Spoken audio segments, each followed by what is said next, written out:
moment. All right, swiftly moving to a big earnings, an important set of earnings there, Syngene International, and that particular counter is down 4.5%.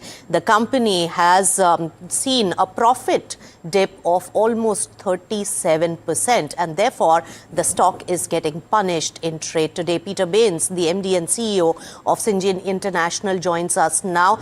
Peter, the first question: the reported EBITDA margins that you have shown has dropped steeply on account of the anticipated inventory correction in the biologics manufacturing.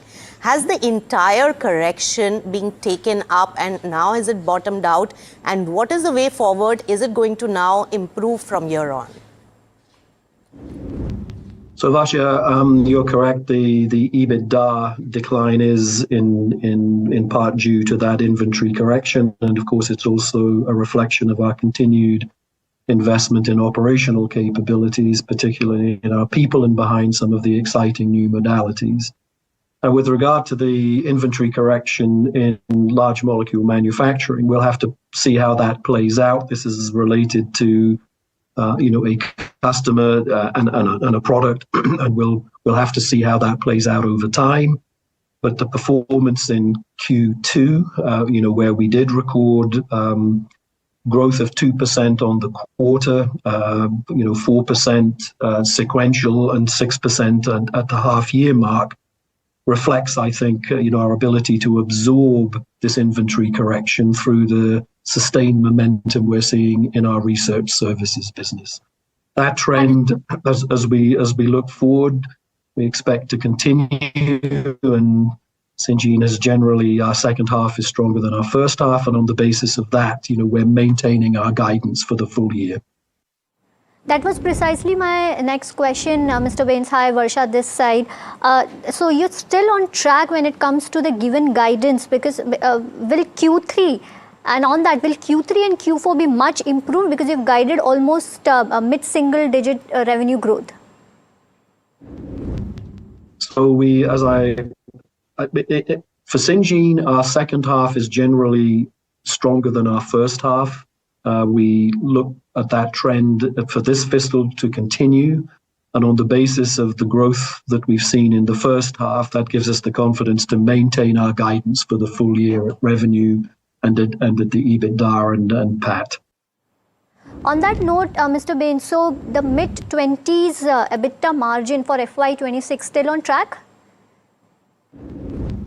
Yes, it is. We're maintaining that guidance. As I said, it's a reflection, of the first half, where we're in line with our expectations, as we'd anticipated, absorbing the inventory adjustment through the underlying strength in momentum in the research services, and we look to see, a somewhat stronger second half, which we have seen consistently in Syngene, and that gives us the confidence to underpin the maintenance on guidance. Also, Mr. Bains, when it comes to US biotech funding, are you seeing improvement there as well? Yes, we are. In the last quarter, we've seen some improvement, and we're clearly looking at this.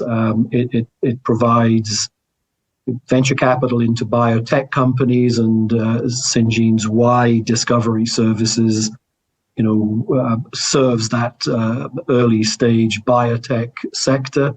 And so this is an encouraging sign for Syngene, and we look forward to seeing those signs of improvement continue.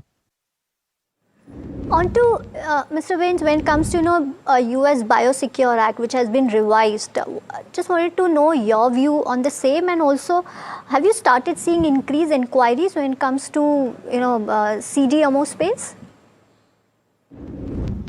So we've been seeing the Biosecure Act play out over the last 18 months or so, and clearly from what we're seeing, that the result has been a rebalancing in supply chains, out of China, and India has been a beneficiary of that, and certainly so has Syngene, as we've seen pilot studies come in.